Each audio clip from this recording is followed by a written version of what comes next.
Hey everyone, welcome to episode 324 of F-Stop, Collaborate, and Listen with your host, Matt Payne. On today's episode, I had a wonderful time speaking with Australian landscape photographer Ricardo Da Cunha. Ricardo has been a longtime supporter of the podcast on Patreon, and he's been on my list of people to reach out to for many, many years.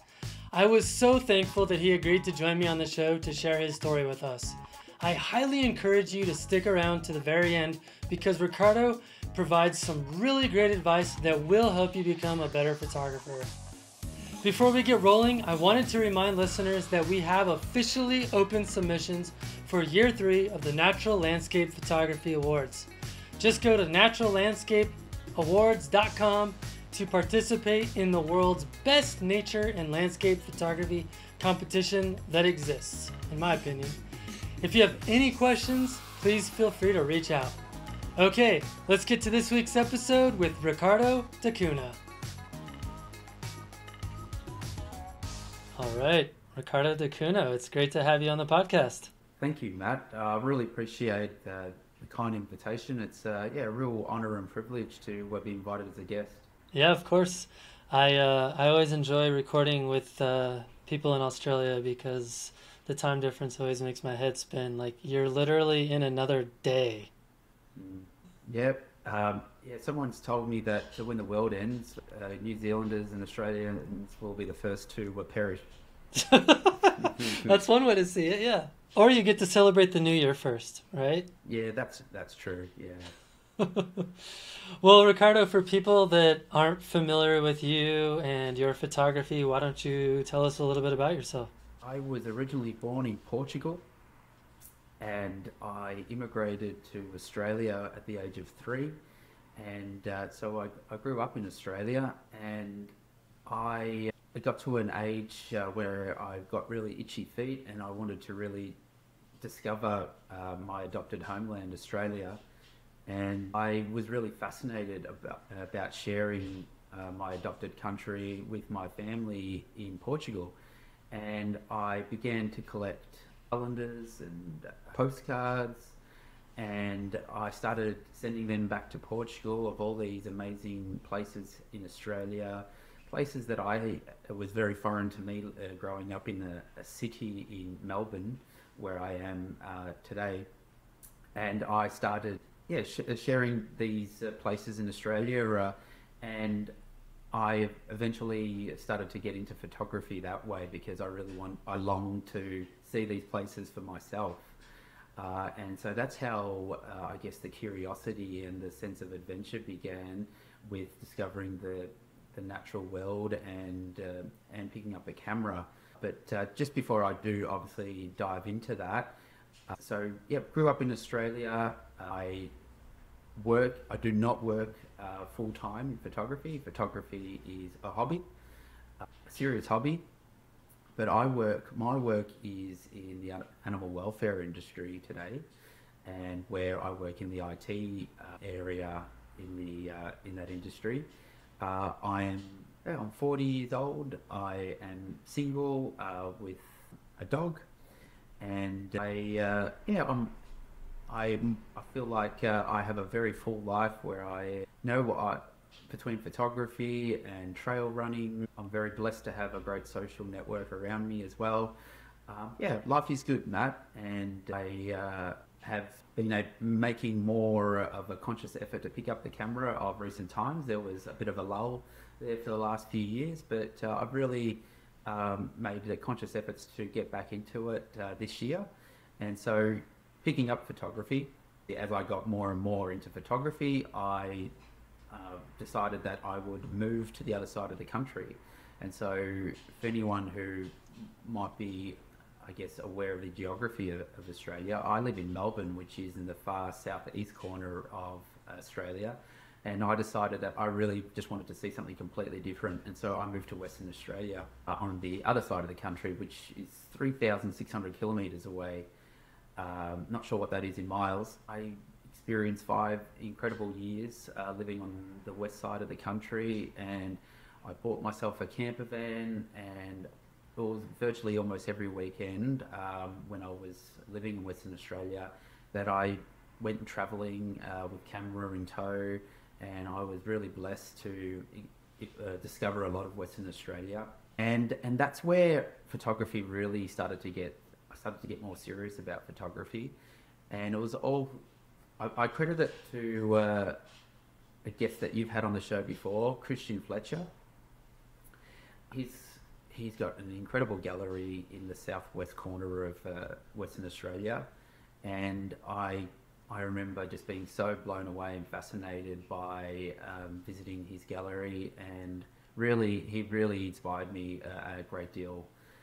And so much so, Matt, that at the time, can you believe I was using? I'll put it in a, I guess, US speak, using a Canon PowerShot 65 point and shoot camera, Right. which in Australian dollars was about $400 at the time. I then, reading through Christian Fletcher's books, I realised that he was using a Canon 1DS Mark II, the flagship digital SLR camera by Canon at that time. This is going back to 2007, 2008. So yeah, I've been at it for a few years now, and I just thought, well, if I'm going to take this seriously, I really need to have the tools that Christian is using. So I went out and I jumped from a $400 point and shoot camera to a Canon 1DS Mark III, which had just been released. This was early 2008, and that cost $11,500 for just the body. So at the time, I remember that camera was worth more than double what the value of my car. So it was an incredible jump, but I knew that it was I was making a statement where I really wanted to take this seriously. I think soon after that, the Canon 5D Mark II came out, which had similar specs for a fraction of the price. I think it was $3,500, and I think I almost cried. Yeah, but it certainly sent a clear signal to me that I really loved this, and I really wanted to make a go of it. And so began the obsession, which started in 2008, and I was just threw myself into travelling solo in the camper van and just discovering as much as I could of Western Australia and making images, not so good images, but I was just starting out and finding my voice in photography, and yeah, that was all those years ago, and since then I've evolved and my photography has changed as I have. Yeah, I was gonna say, like, what path did your photography take you on in terms of kind of what you were originally interested in and what your style was to where you are now? So I was back between the years of 2008 through to 2012. I really believe that I wasn't contributing anything new or different in the landscape photography space. I thought that I was just really emulating the images of those that inspired me, and I was essentially not offering anything that, more importantly, not so much new, but I wasn't offering anything of me. I wasn't infusing me and trying to uniquely, I guess, reflect in my images how I perceive the world, because we're all unique individuals and we all perceive the world differently, and I wasn't making that connection. I wasn't infusing that into my work. And there was a photographer at the time, his name's Steve Coleman, and he really offered me a lot of food for thought at the time. And he said that he was very honest, and he thought my images were just they were just adding to the monogamy of images that were out there, and it was all just something that he's seen before. And I really took that away, and I really allowed that those words to really sit with me and allow me to really. I received them openly, and thanks to Steve at the time, he really sent me on a trajectory to try and work out how I can inject more of myself in my work. And that's when I began to create images that were more aligned, or I thought more aligned to me. And And so I started to, I guess, be more self-aware about why I was, when I was out in the environment, what attracted me to photograph a particular scene. And, and it dawned on me, Matt. And so I, I really had that moment of clarity where, uh, for as long as I can recall, I've had some sort of anxiety that I've been managing, where at times I can feel quite overwhelmed. The noises and distractions of our world, and I have always longed to just try and simplify things and to try and escape that the chaos, the noise, and the distractions. And I always just try and simplify everything in my life, in my work, in my professional life, and in my home life. Everything I try and simplify. And it dawned on me that, well, that's what I needed to try and bring that into my work. And of course, the concept of minimalism is nothing new. It's been around for, if not decades, hundreds of years at least. But I wanted to at least started to create images that were more simple, because ultimately I asked myself an important question. That was, why why do I do this? And more than just trying to create something that aesthetically looked good and did justice to what was in front of my camera at the time, I asked myself, what is it? Why is it that I go away on the weekends and I immerse myself in nature? And the answer was that it was a form of escape for me. It was a release valve and an outlet that I was using, because at the time I was quite stressed in my professional life, and I felt quite overwhelmed, and I was using landscape photography as an outlet to restore the balance. I liken it to a form of meditation, as a bit of a reset. And so I would go out into nature and seek that solitude, space, and stillness. And every time it would leave me feeling more calm, and it allowed me to be present in the moment, and it was really powerful for my mental health. And every time I did go out into nature, I was trying to just seek space, essentially. And so I began to more consciously bring that into my work, and elements of space, stillness, calmness, and really actively trying to imbue this and weave it into my work, where ultimately I wanted to create images that reflect what I sought out in the world, and that was calmness and space, and to try and then evoke those same values and feelings in the viewer, where I was hoping to allow my images to evoke similar qualities, where people can feel more at ease and calmer by looking at my images. And so began a number of years where I was creating more intentional work that was more aligned to the minimalistic style. But then my work changed again and evolved from there. We'll come back to that.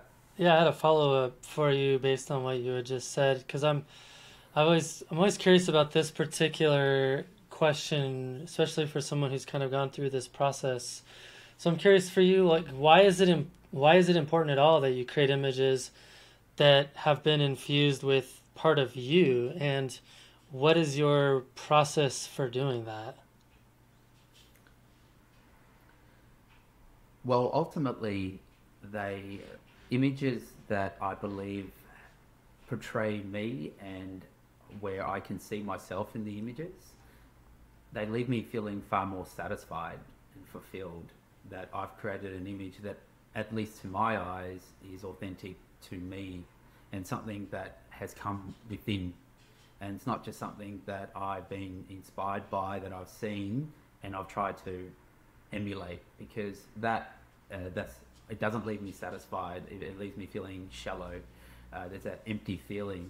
And so when I'm actively creating images that are personally aligned to me and reflect who I am, then it leaves me feel that the whole process is far more rewarding and satisfying. There's a quote that I'm not sure who the author of is, but it might be Minor White. and it goes a little bit like this: all photographs are self-portraits. And I really love that. In fact, I have a collection of quotes on my website, which I've collected over many years, at least over the past decade. There's only about 40 of them, but they're quotes that have really they've stuck with me, and they've really resonated and provide a lot of food for thought. And I definitely credit these quotes to helping shape my work and helping to, I guess, provide direction for my path. It's interesting because you said your work keeps evolving, and I'm curious. For a while now, through these evolutions, there's been a piece of you that's been instilled into the photography. What do you think about your images, like your minimalist images? Do they still resonate with you, or is it like a reminder of kind of what you were going through at that time, or what is it? How do you relate to your older work? When I look back at my older work, I'm reminded by that period in my life and the stress and the high states of anxiety and feeling overwhelmed, and I look back on that work and I think, I can see why I was creating that work, because it was, to me, it was, I really needed to create that work as a form of restoring the balance, and I was out seeking stillness and space and away from the noise and the distractions. These days, my anxiety is much better and much better managed, and for that reason, my work has shifted again, because as my life has changed and I've changed, as I've matured, so too has my work, and I know that we will get back to this a little bit later, but I feel like these days I'm more, I have a greater, I guess, longing to create images that share stories and communicate messages, almost because I feel like I have an obligation to try and use my craft to tell messages of subjects that I'm deeply passionate about and that I can't articulate in words. I'm not very good. I don't think myself as a very opinionated person, and so there are subjects that I'm deeply passionate about, but I perhaps lack that confidence to share it in the public forum, and so I've seen it that it's an obligation of mine to use my craft to then actually share messages, personal messages, or messages of subjects or of topics that I'm deeply passionate about. And these days I try to, as much as possible, try and weave a narrative into my images, which is incredibly difficult, and I'm still learning. But I find that when you are able to weave a narrative into your images, that's when I feel most satisfied with my work. It's so rewarding when Yes. you produce an image and it speaks to people and it delivers the intended message, and it's very, very satisfying. Yeah, yeah. Maybe that's a good segue for another question I had for you, because you had early on mentioned that one of your true passions and kind of what you're involved with through your job is animal welfare, and I'm curious how that intersects with your passion for photography, and are you using your photography to kind of share some of the messages or thoughts you have around that particular issue? Thank you. It's a great question, and it's something that has been with me and has allowing to marinate in the background for the last few years. And that is that, well, my passion is animal welfare, and my craft is photography. Well, it's only natural that I would bring the two together and marry the two. And I've been quietly just working on something in the background, a project called The Voiceless, and trying to use my skills as a photographer to try and create greater awareness for causes that I'm deeply passionate about. Because again, I can't put that in words, or at least I don't know how to articulate that. I guess the messages that I'm aiming to convey and communicate through this body of work. And I have been working on that quietly in the background, and it's been a natural progression where the two would eventually marry up. Nice. So what's your approach for doing that? I mean, like I can only imagine that you're using metaphors and symbolism and things like that, but I'm curious kind of what are some of the techniques you're using to bring the two together? Absolutely. So, uh, with this body of work that I'm producing, I'm using composite work, where essentially, I'll give you an example, where there might be essentially, and if I can just talk about perhaps some industrialized meat production process like factory farming, and just trying to bring greater awareness to try and giving these animals a greater quality of life. And one of the techniques I'm using is again very simple, trying to I guess infuse a great deal of symbolism in this work, and that is I'm overlaying a barcode on these black cows as if to suggest that, well, they're nothing more than just stock. They're a commodity, and they're not seen for the thinking, feeling creatures that they are, and where they have the capacity to suffer. And I'm hoping to try and create greater awareness that, hey, let's give these animals a better quality of life before we, because at the moment, obviously with the industrialization of the meat production, some of these animals really don't endure a great existence. And so hopefully if more people are aware of this, then hopefully they can make different decisions, purchasing decisions, which can then lead to better outcomes for them. So that's just one example. Yeah. Okay, perfect. No, that's great. So, switching gears a little bit, I'm curious what role landscape photography plays in your day-to-day life, or in other words, why do it? Yep. So I use it as a tool when, and I call upon it when I need it. So whenever I'm feeling like, I'm just feeling a bit overwhelmed. There's just a lot going on. I'm feeling like I'm getting pulled from all sorts of different directions, and I really just need some stillness in my life. That's when I will just turn off the phone and turn off distractions and really just immerse myself in the photographic process. And so it provides a great sense of mindfulness for me, where I'm sure you would agree, Matt, where you can just throw yourself behind the computer with some music and you just lose yourself for 3 or 4 hours, where just time becomes irrelevant. You're so engrossed in what you're doing that you're so present in the moment, and you're not thinking about anything in the past, regrets in the past, or you're not thinking about anything in the future, worries, things that you have to do. You're present in the moment, and I find that it acts as a reset for me. And after that, I feel so much more at ease, and it gives me this deep level of inner peace afterwards. And so I use that as a tool in my day-to-day life, and I call upon it when I need it. And so if I'm out producing work and I'm being, you might see a few images coming from me, it's usually a sign that, oh, I'm struggling with something, I'm battling with something, and I'm actively producing more work as a result.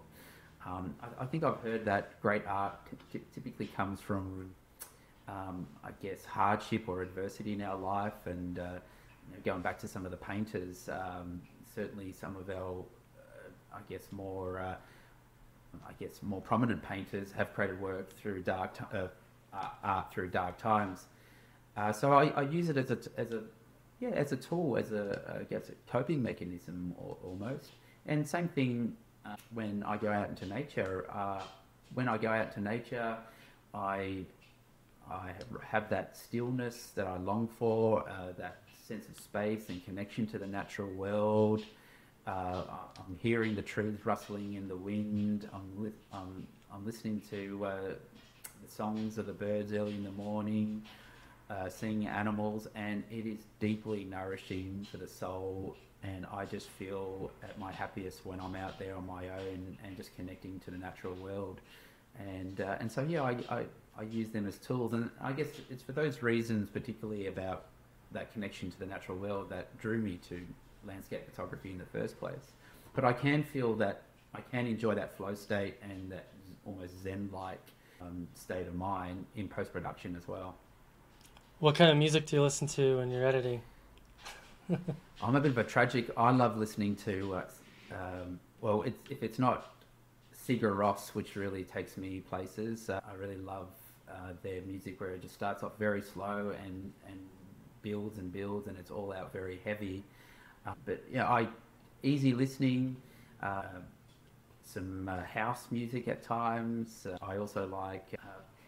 There's so many different artists that I could reel off, but I feel like Sigur Rós has deeply impacted my work, and it just takes me their music just takes me places, and I find that depending on what I'm listening to, that can very much impact the post-production and where I take that image. Yeah, I was gonna ask that because I typically don't listen to music when I'm editing for whatever reason. I don't. It's not really even a conscious decision. I just edit like in the silence, which is, I don't know. That's almost weirder if you think about it. No, not at all. Everyone's got their different approach, and that's what makes it really fascinating. And perhaps you might argue that you're focusing all your senses on the task at hand, whereas if you're listening to music, then almost like having the TV on in the background, you're getting distracted, and you're not fully immersing yourself in the creative process. So I don't always listen to music. There are times there where I don't. And of more recent times, if I'm honest, I will listen to a podcast. Something like your podcast or true crime. Of course. Yeah. So I just lose myself in just the editing stage, and I always leaves me feeling so much calmer. Cool. Well, so I want to get back to how you were talking about how the direction your work has gone and kind of the goal that you've set for your work to be more personal and also kind of create more meaningful messages. And I'm curious if you could talk a little bit about kind of your process or kind of how someone else might try to start thinking about cultivating more meaningful messages through our photography. As a landscape photographer, it's very difficult, at least I personally find, to try and weave narrative into our images. It's a huge challenge, and certainly something that really allows you to try and weave greater narrative is composite photography, which is not to everyone's liking and not everyone's cup of tea, which I totally respect. So certainly that's I guess a shortcut to try and weave greater narrative into your work. But certainly in a single capture, there's still lots of opportunity to try and weave narrative. And so, look, if I'm really wanting to communicate a feeling, communicate a message that I'm wishing to tell, or a story, then the first thing I would ask myself is, what do I care about? What is important to me? Might be something that's topical, like climate change, and you're trying to create an image that is communicating our current demise and really sending that, I guess, a very clear message that, hey, this is something that we need to talk about. So once you know what it is that's important to you and what it is that you want to communicate, then you can make a number of choices that can help you communicate this. So you can try and deliberately choose a scene that's going to create the atmosphere or the mood to help convey your message. You can choose objects that help to become a symbol for your message.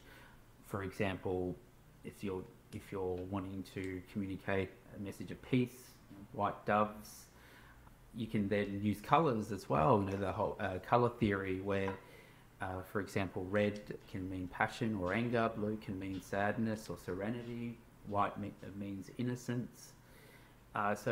Through color theory, the scenes that you select, the subjects that you photograph, all those choices that are at hand at you, and all can be done within single capture, of course. They're all considered choices, I like to call them, and that you're very conscious about making these choices. And together, they can help you more effectively communicate your intended message. I'll give you an example. There was a time where I was particularly finding it very challenging in my professional life, where I felt like there was and also in my personal life, where I was almost feeling suffocated. And so I was really, conscious about this feeling, and I keep a little journal, and any ideas that come to me, I try and just write them down as soon as I can before they leave my mind forever. And I just jotted down this feeling, and I was really inspired to then create an image that helped to try and encapsulate this feeling or communicate this message. And so I tried to work with what I had, and I ultimately created an image where a man, my colleague at the time, he was getting buried in branches. Essentially, all these branches were encroaching on his space, or branches were coming from all different directions, and he was almost like he was just choking. And the the title that I gave that image was "Consumed." And so that's one example where you can use elements to try and help communicate this story or intended message. But I get that that's not for everyone. That most of the people that I know in landscape photography community, they're just out to try and create amazing images, aesthetically pleasing images that showcase our natural world in the best possible light. And there's absolutely nothing wrong with that. I've gone, I guess, a little bit beyond that, where that doesn't fulfill me anymore, doesn't satisfy me anymore, and I'm wanting to try and create more images at least. Not every image that I produce has narrative, but more images that do say something, or at the very least are a reflection of me and say something about me. Cool. Well, along those same lines, I'm curious what role the development of guiding principles has played in your development as an artist and a photographer. I first saw these guiding principles by another photographer in the UK. His name just eludes me at the moment, but that was the first time I've seen a photographer with some guiding principles, and I thought I was making a very intentional statement about what they stand for and what they're actively trying to, what their goals are, their photographic goals are. And I thought, what, I want to bring that into my work and to help provide direction and guidance. And I think that's what these guiding principles do, is they provide direction for my work. They help to serve as reminders for me in what's important for me when I'm out creating. And like a beacon, they help illuminate my path and provide that guidance.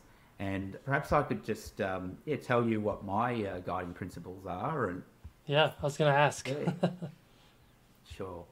So for me, my guiding principles are, and in no particular order, to be an acute observer.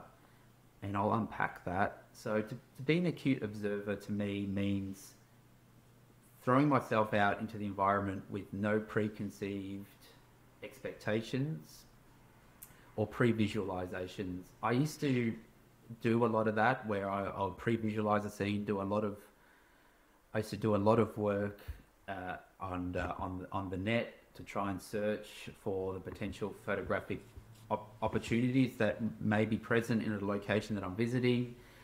And I think now that was just really influencing the images that I went on to create. And one thing that it did for me is it gave me the blinkies, and I would be so hell-bent on photographing, the trophies, the big iconic, the icons of that area, that I would shut myself off to all the photographic opportunities that were presenting to me on the way. And because I was just so hell bent on making sure I was there at the right time. And so these days I try and approach the landscape with an open mind, with no expectations, and just react to the natural world and allow it to talk to me. And so if I visit a new location and I'm on the trail, rather than be so focused on getting to the end of the trail, I'm constantly looking and just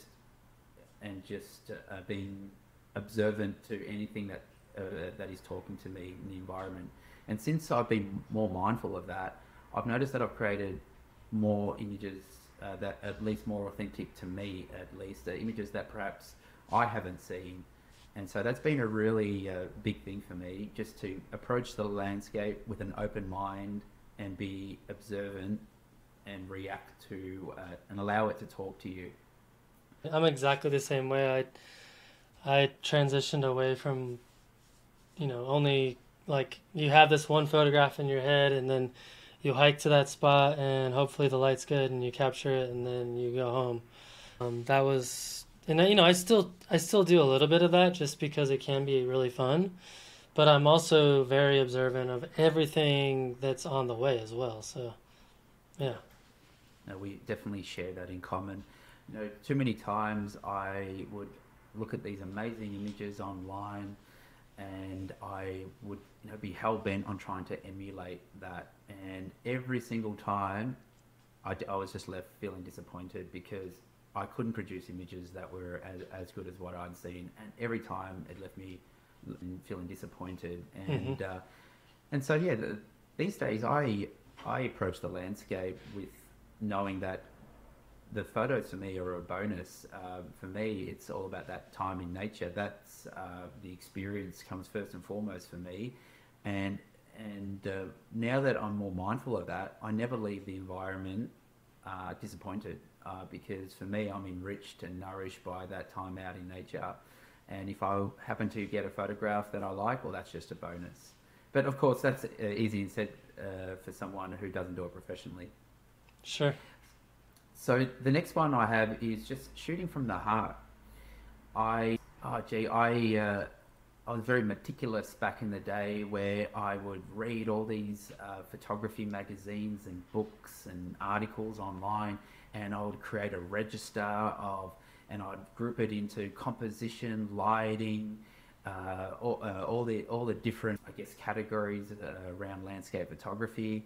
And then before I would enter a new landscape, I would read the night before all the compositional tips and all the guidelines that I should be doing, all the different, quote unquote rules. And I just found like I wasn't creating images that were coming from the inside. I was just trying to conform to a template or a formula. You're just following a recipe. Correct. Yeah, I was just following a recipe, and there was no, and I wasn't really bringing anything of me to it. And so these days, I just close the book on all that, and I just shoot what resonates with me and what speaks to me, and just shooting from my heart. The next one I have is I try to infuse myself within my work, whether that be creating images that are very simple and calm and I guess very soothing, and that obviously the bit about me that's in that work is that I actively seek out that in my work. Out in nature, I seek out space, I seek out solitude, I seek out peace and calm. And so in my minimalistic style work, you see that of me. But in my other work, perhaps images that have more narrative, you start to see a bit of myself in that work, where perhaps things that I'm going through, emotions that I'm feeling, that I'm wishing to communicate that. And so I do try to infuse myself within my work. I'm learning. It's very difficult, but it's challenging and rewarding at the same time. The last two are creating for myself. So I'm lucky. I won't say lucky. That's not a well thought out word, but I'm in a position where I don't rely on photography as an income, and so I could just go out there and just create images to please myself. And so I do try and just create images for myself. Of course, when I share an image online and if it resonates with someone else, then that is a very nice feeling, and I'm very appreciative of that, and I do value that greatly. But if it doesn't, then I'm okay with that, because I know that I'm out there to try and create work for myself. And the last one is I do my best to try and strive for authenticity. If anyone is ever interested in looking at my images on my website, I'd like to think that I don't have a lot of images, very few images of the icons, the trophy images. Even here in the state of Victoria where I live, there's a number of icons, but I don't think, I might only have 2 images of them. I just don't, I'm too busy responding to what's on the way to those icons and photographing that. Mm-hmm. Photographing something that I haven't seen before. And so these are just guiding principles, not to say that I'm doing that every single time, but this is what I'm striving for, and this is what I'm aiming to do at least. I love that. And you mentioned authenticity. What does that word mean to you in your work? Authenticity to me is creating images that have come from within. Got it. Something, okay. Yep. Cool. And then, so first of all, I'm going to probably just have to steal your principles because they all resonate with me a lot. So thanks for writing those out. But for people that don't want to copy you, I'm curious if you have any advice for anyone wanting to do the same. Like, what is a good process for developing your own guiding principles? I think it's all about becoming more self-aware and just making the time to just sit down with a coffee or a tea and just jotting down the things that make you unique and different. What are your core values? Identifying that, and then sitting down and trying to then infuse and bring them into your work and setting these guiding principles as goals. There's an amazing ebook by Bruce Percy called Self-Awareness. That one certainly helped me in this, I guess, this journey, for lack of a better word. And so that ebook certainly helped me. I purchased a lot of Bruce Percy's ebooks many years ago, and so they've certainly had an impact on creating work that comes from within. And so that process of just becoming more self-aware and trying to identify the things that make you unique in an individual and identifying your values and then trying to weave them back into your work. I love it. All right, well, let's completely change topics. One thing that I've noticed about Australia is it seems like you guys have a really tight-knit community of landscape photographers. Like every time I ask anyone from Australia, who do you recommend? You all give me the same names. Like you all just know each other really well. So I'm curious, how did that come to happen? What has been the magic ingredient for the camaraderie that exists over there? I feel like that certainly used to be more of a case perhaps 10 years ago than these days. These days, there's so many incredible photographers that I'm seeing emerging online. New kids that are just really progressing so quickly, and I'm not. I guess I don't have any relationships with those guys, but certainly I feel like there's a great sense of camaraderie, mutual respect amongst the landscape photography community here.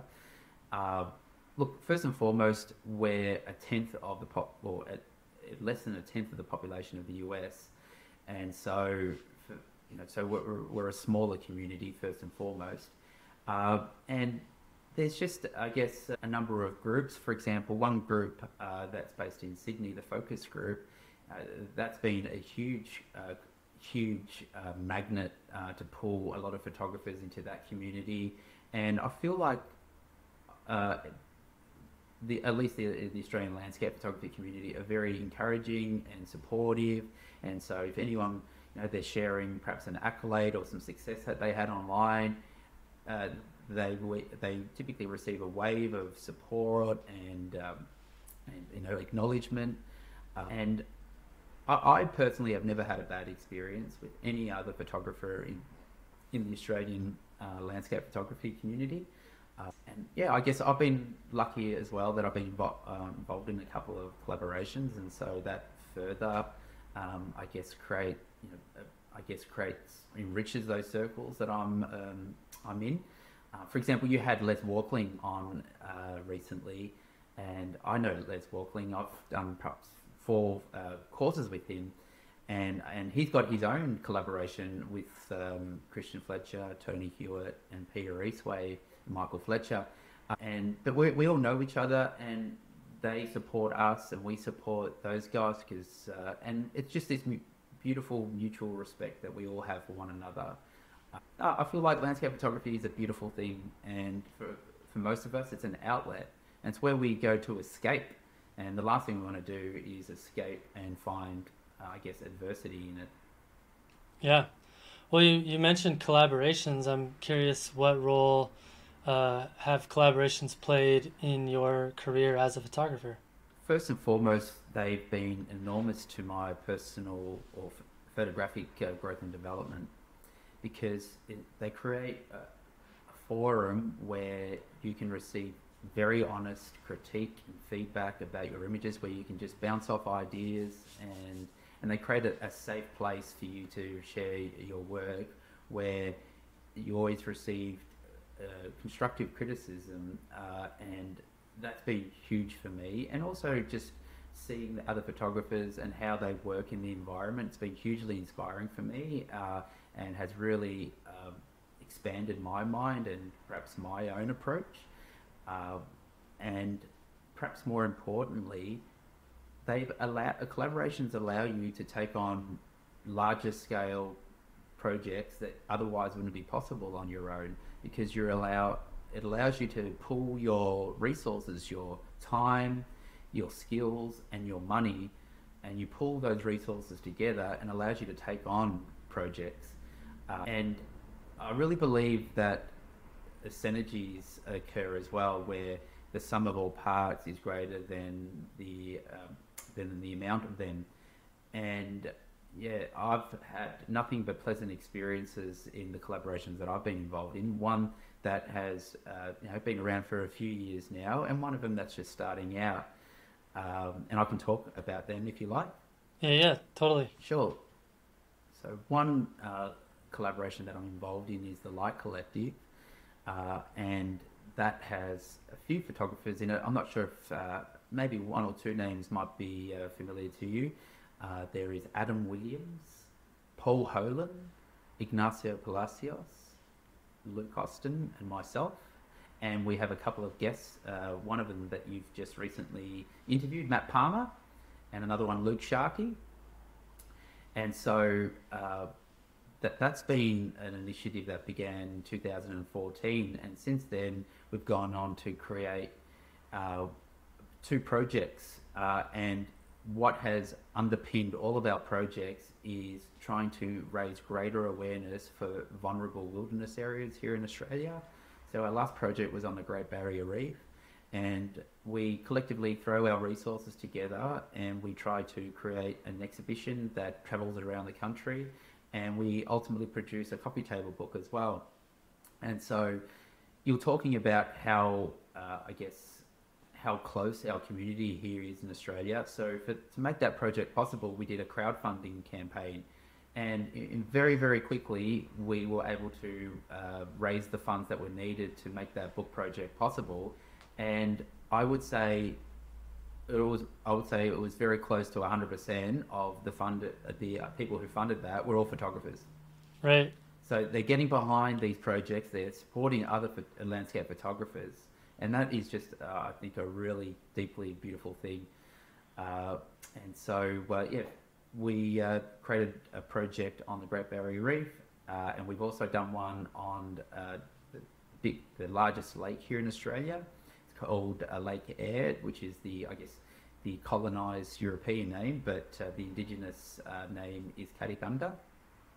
And so that was our first project, and our last project, which unfortunately, COVID threw a curveball because it was happening right as it started to take off in March 2020, was on the Tarkine rainforest, which is a huge old growth rainforest in the northwest of Tasmania that is right in the spotlight because it's open to all these logging leases. And so, it's really topical at the moment. And so naturally we feel an obligation to use our reach, our craft, our skills to help the plight of these wilderness areas. I love it. So it's interesting. A lot of nature photographers and landscape photographers consider themselves to be incredibly introverted and shy. So I'm curious, like, what advice would you have for other people who are perhaps wanting more collaborations, or maybe they're hearing you talk about your collaborations, are like, oh, that sounds like a really good idea. How do I do that? So what advice do you have for those people? You know what? The fact that you work in a collaboration allows you to complement one another. So, for example, if you're introverted and you're shy and you just don't see how you could, partake in a collaboration, well, guess what? No doubt there would be someone who can fulfill that role. For example, in the Light Collective, Paul Holan, he does pretty much all of our public speaking, and he's absolutely amazing at it. He's very eloquent, and he handles all that. And the more introverted types, they're behind the scenes working on the website. They're doing the things behind the scenes where they can avoid that that human connection or human contact. And that's the great thing, that there are roles for everyone. If you're introverted or extroverted, or no matter what skills that you have or strengths that you have, there is a role to play, and together you bring all your strengths together, and that's what makes it work.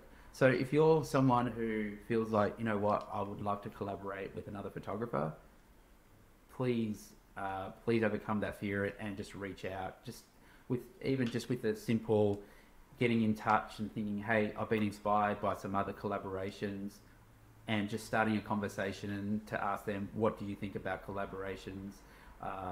And just starting the conversation. And that's exactly how it began with the Light Collective, where I think it was Ignacio Palacios reaching out to Paul Holan, and they began a discussion, and they said, hey, Paul, who do you know that we could potentially be interested? Or Ignacio, who do you know? And it grew from there. And so I think it's deeply satisfying to get into a collaboration. I'm in one at the moment with Matt Palmer, Mika Boynton, and Chris Saunders. And we've got a meeting in a few days to discuss our a new book project. I shouldn't say too much more than that, but I leave those conversations with my batteries on full charge. Yes. That they have amazing. And it doesn't necessarily have to be a collaboration where with an outcome in mind. It can just be a collaboration where you're sharing images together and you're growing creatively, or you're talking about art. It can just be a collaboration to try and grow, where where basically you can all rise together, and there's mutually win-win, benefits for everyone. Yeah, that's been my experience. I've been a part of 2 collaborations in the last 5 years. The first one was Nature First, and then the second one was obviously the Natural Landscape Photography Awards, and those were just both born out of having a network of people that I was connected to, and then reaching out to people and kind of figuring out how you wanted to do it. But it's been greatly satisfying, and it's a lot of fun, and you learn a lot of different skills. And like you said, like, I'm not super good at building websites, but Alex Nail knows how to build a website, and I'm not super good at making books, but Alex and Tim knows how to make a book. And neither of them are super interested in marketing, but I enjoy marketing. So and then Rajesh, he's like really into understanding how other competitions work. So between the 4 of us, it was like a really nice fit. So yeah, it works Couldn't really agree well. more. Yeah, awesome. Well, Ricardo, last question I've got for you. Who do you recommend for the podcast? Yeah, sure. Listening to your podcast over the last 4 years, I knew this question was coming.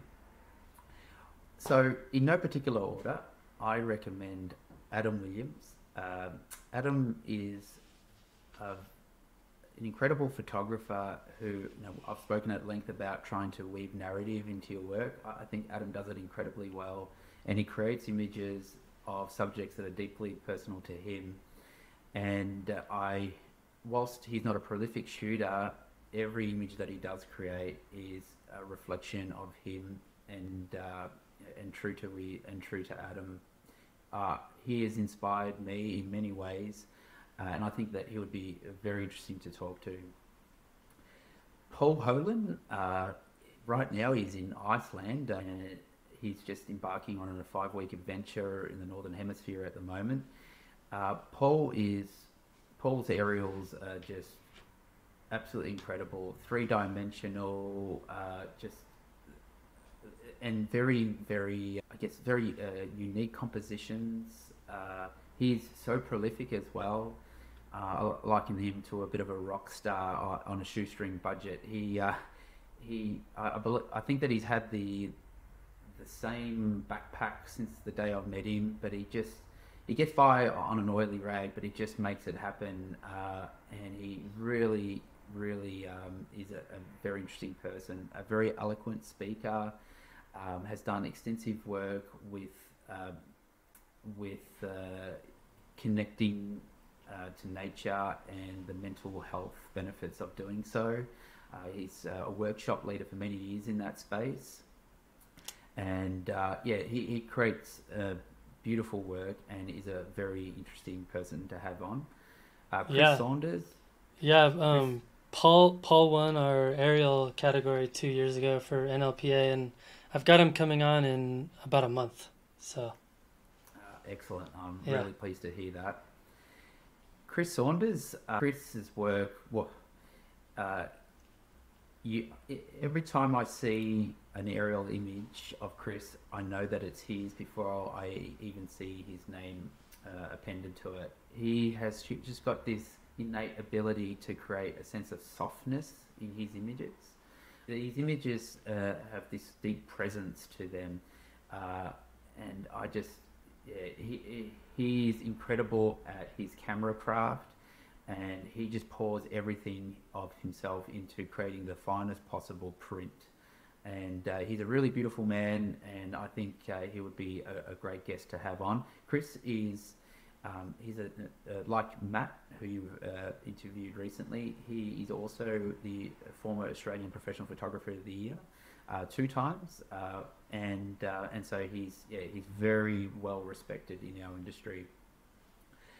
Ignacio Palacios, well, there's no more prolific shooter, I think, than him. I think he's in Samoa right now. I was just speaking to him a couple of days ago. He's always gallivanting around the country, doing many different tours, and he's just a workhorse, always out creating images. And he's an entertaining guy, and him and I share many funny stories. And we've co-led tours before. Our last one being to Mongolia. He'd provide a lot of entertainment to your show. Perfect. And lastly is Luke Austin.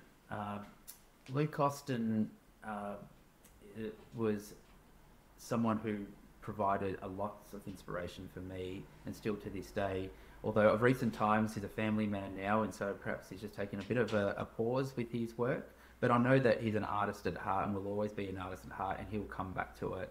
But I've always just admired his work.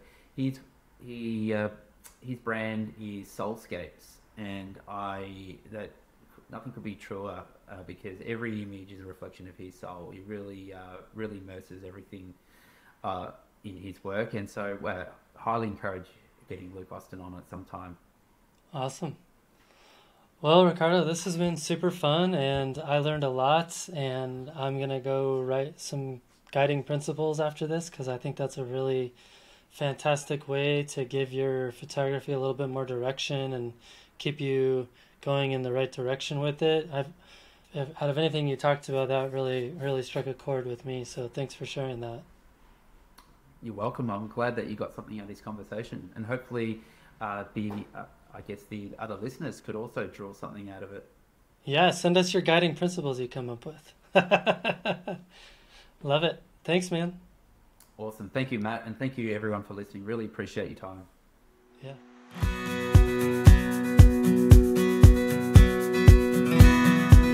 Well, thank you to Ricardo for the awesome chat. I am now going to go write my own guiding principles because I think that's an amazing idea that will help me elevate my images. Great stuff, my friend. I would love to hear back from listeners if you decide to do the same. Just shoot me a note and I'd love to see what you've come up with. Maybe send me a DM on Instagram or tag us on social media. Lastly, I wanted to thank our latest supporters of the podcast on Patreon. Patreon is how you, the listener, can pay me for my hard work in producing this show. Thank you to Jens Ober, Kristen Weinhold, and Cornelia Schultz. You have joined the ranks of an elite group of amazing humans who have taken it upon themselves to support this show. Thank you. If you too would like to support the show to keep it going, please visit patreon.com/fstop and listen. Cheers. Well, that's all for now. Thanks for stopping in, collaborating with us, and listening. See you next week.